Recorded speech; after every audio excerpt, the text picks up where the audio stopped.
अल्लाह के नबी सल्लल्लाहु अलैहि वसल्लम ने जितनी हदीसें कही हैं उन तमाम हदीसों को आप दे दीजिए। और उसमें है कि वो जब तक कि मेरे ख़ानदान का, पहली बात मेरे ख़ानदान का होगा, बोले दे फातिमा में से होंगे। कौन? इमाम महदी कहाँ से होंगे? इमाम महदी कहाँ से होंगे? ये हदीस पढ़े कि वो मेरे ख़ानदान से होंगे, ये पढ़े हैं? नहीं पढ़े। वो इमाम महदी मेरे ख़ानदान से होंगे। मिन फातिमा, हज़रत फातिमा के ख़ानदान से होंगे। हज़रत हसन हुसैन को दिखा करके कहा कि इसकी नस्ल से पैदा होंगे। उसके बाद अरब में 7 साल हुकूमत करेंगे या 9 साल करेंगे और खलीफा होंगे। और खलीफतुल्लाह महदी 40 साल दज्जाल करेगा। और कौन करेगा? 40 साल दज्जाल करेगा। सुने आप मानते हैं, कुछ छोड़ देते हैं जी नहीं। अब वो इसीलिए तो मैं कहा ना कि आप, इसीलिए मैं आपसे कहा कि आप अलग अलग आगे दुनिया की हालत आप लोगों को देख के नहीं समझ में आता, सब समझ में आएगा। आप सिर्फ ये करें कि आप अलग से अलग से आप मेरे पास एक बार मिले, तमाम हदीस आपके सामने मैं रखूँगा और आप तमाम रखिएगा। उसमें अगर आपकी बात समझ में आ जाती है जनाब, बहुत अच्छी बात है। नहीं आती है तो वमन युज़िल्लिल्लाह फला हादिय लह, इसमें कोई दिक्कत नहीं है, हमें कोई परेशानी नहीं है।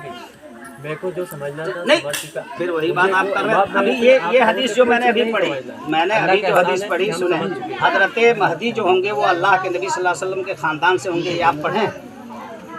हज़रत फ़ातिमा की औलाद में से होंगे, ये पढ़ें। तो आप हदीस ही नहीं मानते हैं। हदीस में है कि वो मेरे ख़ानदान से, हज़रत फ़ातिमा की औलाद में से होंगे और वो 7 सिदीन, वो 7 साल अरब के बाद खलीफा होंगे और वो 12वें खलीफा हमारे होंगे। तो ये तमाम हदीस को मिलाने के बाद आप हिंदुस्तान में एक आदमी को कह दे रहे हैं कि यहाँ इमाम महदी पैदा हो जाएंगे जनाब।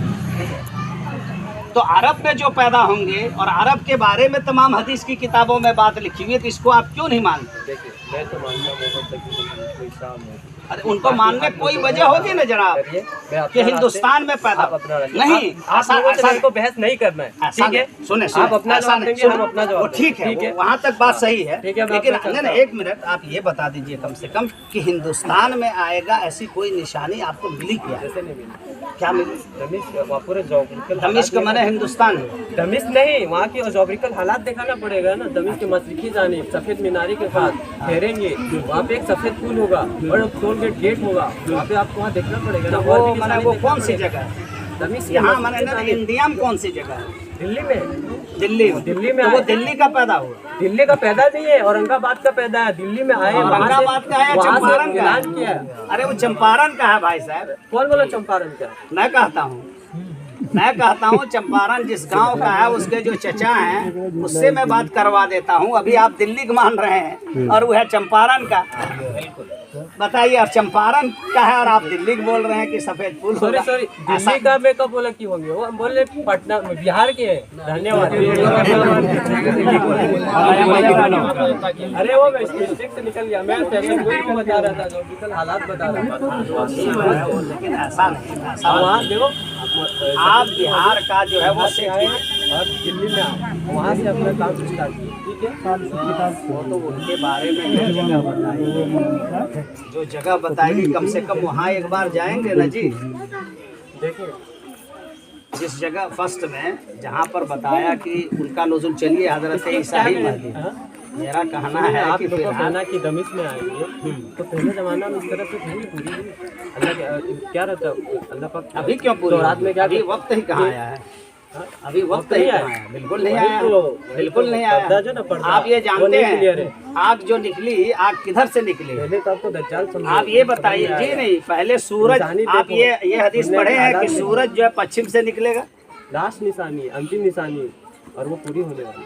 अच्छा, बहुत करीब। और ये उसके बाद ये मसीह जो आपके आए हैं ये करेंगे क्या काम, ये बता दीजिए। वो तो जो करना है कहीं नहीं, जैसे ये कि अमन व अमान होगा, अदल व इंसाफ अमान किसके अंदर रहेगा? और जो कबूल करेगा वो, या फिर जो नहीं करेगा उसके जी नहीं। वहाँ तो पूरी सरजमीन हदीस में है। सरजमीन का मतलब इसके लिए पूरा सरजमीन होगा। अच्छा, तब कहीं पर सिर्फ मैंने आप एक और जमीन दो का चार मतलब आदमी। आपको उसको समझना पड़ेगा। 10 आदमी है, ज़्यादा नहीं। जमीन एक छोटा सा जमीन भी हो सकता है, कोई एक शहर भी हो सकता है, एक गांव भी हो सकता है। ओ। सर जमीन पूरे दुनिया में और पूरी दुनिया कोई जिम्मेदारी नहीं है, पूरी दुनिया चाहे जहाँ जाए, लेकिन इनका आना बेकार हो जाए। शायद अल्लाह का किसी तो को इसका जबरदस्ती मतलब नहीं है हजरत ईसा अलैहिस्सलाम रहे, इमाम महदी रहे, तो इनके आने का कोई मकसद हासिल नहीं हुआ। फिर पूरी दुनिया में आदल व इंसाफ है, उसमें इंसाफ पूरी किसके लिए पूरी रहता? सरजमीन में। जो रहबर को कबूल करता उसके लिए, ऐसा तो कहीं नहीं लिखा। आप जैसा बोलते थे, जो कबूल करेगा ये दिखा सकते हैं।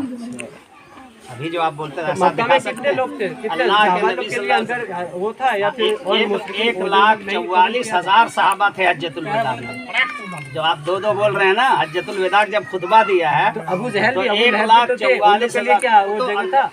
तो जा चुके थे, लेकिन आप जो बोल रहे हैं 1,44,000 सहाबा थे हज्जतुल विदा के तो दिन। मालूम है हमें। और सुनिए, आधी दुनिया पर उसके बाद हुकूमत हो गई हजरत उमर बिन फैशन खत्ताब कोई के भी ज़माने कहते में। रहते जब जैसे कि नबी सल्लल्लाहु लेकिन अलैहि ये जो वसल्लम की एक लाइन में थी, लेकिन पूरी होने में पूरी जिंदगी लगी है। वो तो लगी, लेकिन हजरत ईसा और हजरत महदी इस तरह जो से है, अगर बात तो ये तो पूरी दुनिया में दिया है अल्लाह के नबी सल्लल्लाहु अलैहि वसल्लम ने। पहले कि आपको जिस तरह जमीन का से मतलब समझना पड़ेगा कि पूरी वो भी जमीन चली होगी चले, या फिर ये जमीन का भी मामला समझ लेंगे। उसमें जिसके बदले में कहा गया है कि जिस तरह से ये जमीन मुलयत जुल्मम व जूरा, जुल्म से जैसे ये जमीन भर गई होगी उसी तरह अदलो इंसाफ से भर गई होगी। और जितने लोग होंगे याजूज वगैरह, एक कीड़ा अल्लाह ताला पैदा करेगा उसकी गर्दन में, और वो सारे के सारे का नफ्सी वाहिदा एक मौत मर जाएंगे। और सिर्फ कौन बचेंगे? जो इनके साथ होंगे, पहाड़ी पर से वो उतरेंगे जनाब। और उसके बाद फिर दुआ होगी, फिर सिर्फ मुस्लिम ही मुस्लिम, और सिर्फ जो है तो एक मिनट, तो इसका क्या मसला? आप बोल रहे हैं कि सिर्फ वो लोग जो फॉलोवर होंगे वही होंगे और बकिया सब जुल्म वैसे बाकी रहे, कबूल करता उसके लिए। और बाकी जुल्म जैसा चल रहा कबूल चले। ही नहीं कर रहा रहबर को, तो उसको कहाँ से इंसाफ मिलेगा?